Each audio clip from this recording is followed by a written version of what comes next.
네, 생소하거나 잘 모르고 넘어가기 쉬운 시사 용어를 알기 쉽게 풀어보는 시간입니다. 신박한 시사사전 시간인데요. 소셜랩 접경지대의 조형근 소장 모셨습니다. 어서 오세요. 예, 안녕하십니까. 자, 오늘 주제는 뭔가요? 예, 오늘은 해지 투자로 잡아봤습니다.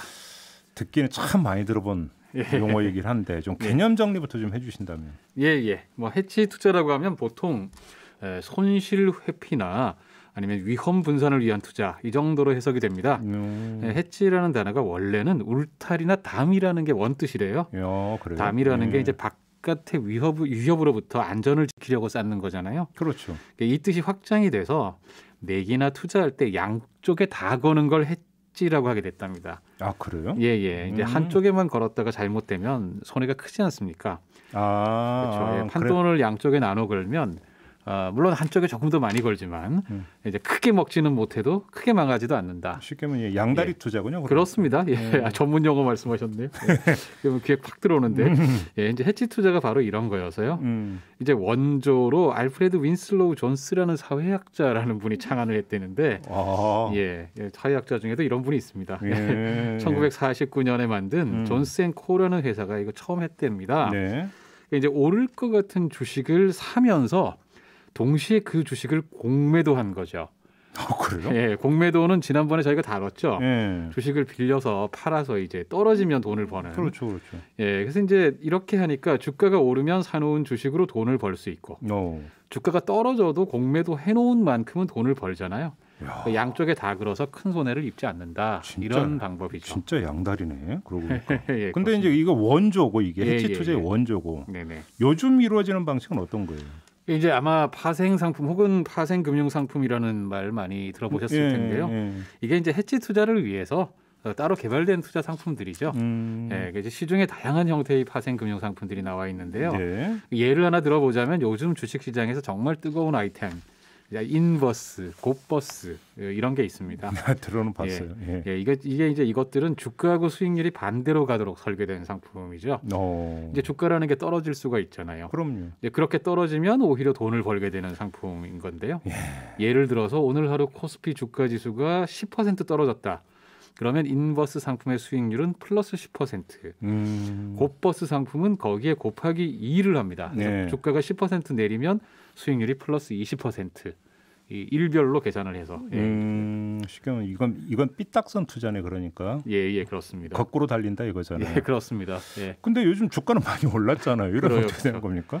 예, 이분들이 아마 지금까지는 상당히 이 손실이 크고 통계 시점 언제부터 잡느냐에 따라 다르지만 손해가 크죠. 다만 이제 뭐 이제는 주가가 내려갈 추세다라고 보는 사람들이 자꾸 생겨나면서 지금 시점에 인버스, 곱버스 같은 상품들이 화제가 되고 있는 거죠. 근데 지금 이제 그 대형 금융 사건이 터질 때마다 등장하는 게 해지 펀드, 뭐 파생 상품 이런 거 아닙니까? 네네, 맞습니다. 거의 뭐 주범 비슷하게 몰리고 이런 경우가 있었는데 이건 왜 이러는 거예요, 그러면?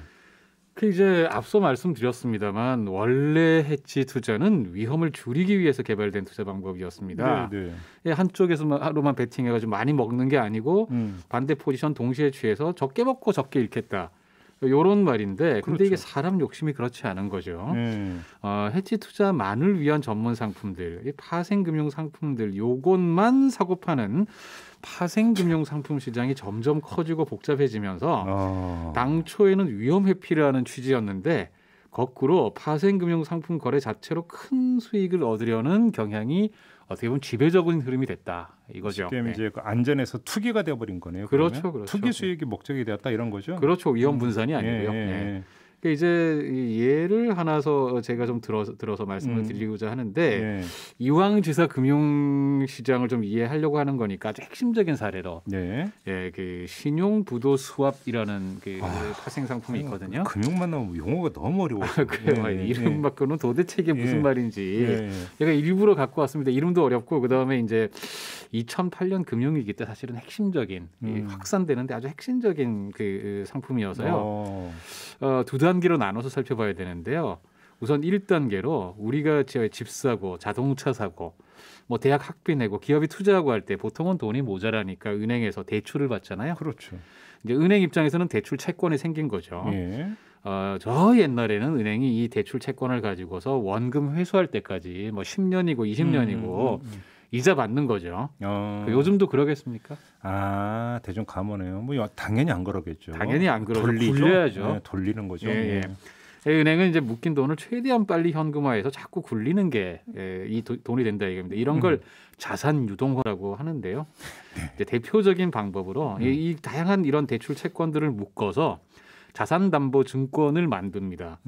예, 그래서 이제 시장에 파는 거예요. 네. 자산담보증권이라는 이제 파생금융 상품이 하나 나온 거죠. 예. 예, 빨리 현금을 만드는 대신에 이제 할인을 해서 팔아야죠. 그러니까 대출 원금 합계보다는 가격이 싸겠죠.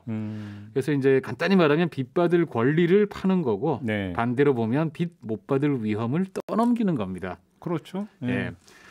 반대로 사는 사람 입장에서 보면 빚 떼일 위험을 떠안는 거지만 나중에 이자 원금을 다 받으면 이익이 되는 거죠. 그렇죠. 그런데 이걸 산 사람이 이걸 가만히 쥐고 있겠습니까? 또 판다? 그럴 리가 없죠. 네네. 다양한 방법으로 그걸 또 유동화를 합니다. 아이고, 이게 이 시장의 특징인데요. 예. 이게 이제 두 번째 단계인데 그런 다양한 유동화 방법 중에 신용부도 수합이라는 게 있는 겁니다. 자산담보증권 중에서도 빚 못 받을 확률이 높을 것 같은 그런 위험한 상품들, 즉 신용부도 위험이 높은 상품들만 다시 묶어서 새로 만든 상품들이 신용부도 수합입니다. 야, 이거야말로 정말 도 아니면 뭐다 이런 건데. 근데 이제 위험성이 너무 큰데 이런 걸 사는 사람이 또 있다는 거예요, 그러니까? 그렇습니다. 예, 아주 이게 오히려 핫했고요. 당시에는 수학적으로 아주 안전하게 보이는 상품으로 만들어냈죠. 예, 2008년 금융위기 전에 이게 등장을 한 상품인데요. 금융위기 확산에 결정적인 역할을 했습니다. 이제 중요한 건 이 상품이 일종의 보험 상품이라는 건데요. 부도가 나기 쉬운 증권들을 모아서 팔면서 자, 부도가 났다. 그럼 채권을 떼이게 되잖아요. 그러면 보상금을 받도록 설계한 그런 상품입니다. 그런데 이상한 게 황당한 게 보험 상품이라는 건 원래 보험 대상을 소유한 사람이 사는 거잖아요. 그렇죠. 자동차 보험은 그 자동차 소유한 사람이 드는 거 아닙니까? 그렇죠, 그렇죠. 근데 이 신용부도 수합이라는 거는 제3자도 살 수 있겠습니다. 그러니까 보험 대상을 가진 당사자, 채권을 가진 사람이 샀다면 부도 났을 때 손실을 줄이려고 해지 상품을 샀구나. 이렇게 이해가 되는데 제3자는 왜 그걸 사겠습니까? 부도 났을 때 보상금 먹으려고 사는 거예요. 다시 말해서 애초에 부도를 예상하고 투기 이익을 먹으려고 사는 겁니다.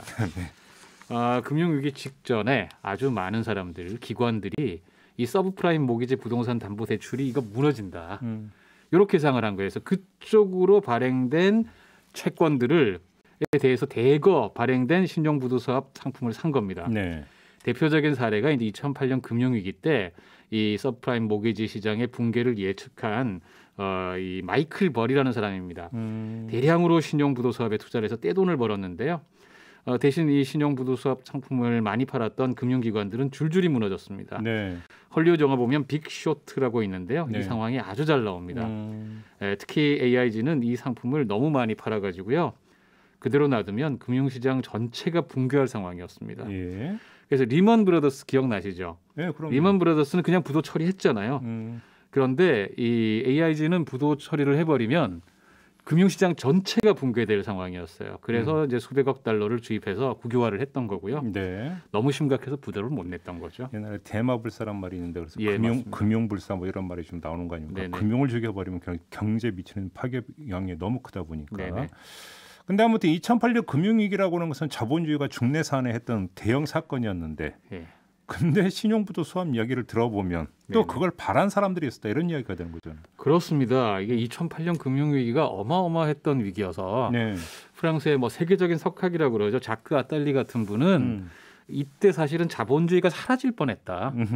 이렇게까지 말을 했고 그 당시에 이제 벤 버냉키 당시 연준 의장이 대공황 전문가로서 그야말로 비전통적인 생각지도 못했던 양적 완화 포함해서 어마어마한 그 이전까지는 무리해서 할 수 없었던 걸 해서 그 위기를 넘겼던 건데 역으로 그걸 바랐던 사람들이 있었다는 거죠. 이렇게 이제 주객이 전도된 해지 투자, 파생 금융 상품 투자가 왜 무섭냐? 바로 이런 점이라는 겁니다. 2008년 금융위기로 주춤하기는 했지만 파생금융상품 시장 규모가 여전히 거대합니다. 그래서 명목 가격 기준으로만 보면 세계 GDP 한 10배 규모에 달한다고 하거든요. 세계 전체 GDP에? 예, 그렇습니다. 예. 물론 이제 그 실질 계약 금액으로 보면 많이 줄어드는데 이게 이제 명목 엄청나게 빨리 회전율이 높으니까요.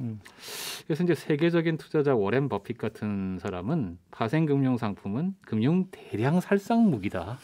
예, 비유가 적절하네요. 예, 정말 위험한 거고 조지 소로스 같은 사람이 스스로 고백하기를 자기도 잘 모르겠다. 너무 복잡해서. 그래요? 예, 그래서 요즘처럼 우리나라에서 주식시장이 뜨거운 적이 없는데요. 이럴 때일수록 이제 바람직한 투자와 이런 파괴적인 투기를 구별할 지혜. 그러니까요. 절실하다. 이런 때가 없다. 이런 생각이 듭니다. 이런 거 그냥 놔둬야 되는가라는 아주 단순한 생각도 해보게 되는데 맞습니다. 원래 금융이 너무 복잡해서 더 이상 말을 걸 수가 없네요. 알겠습니다. 그러게 말입니다. 네, 조영근 소장이었습니다. 고맙습니다. 예, 고맙습니다.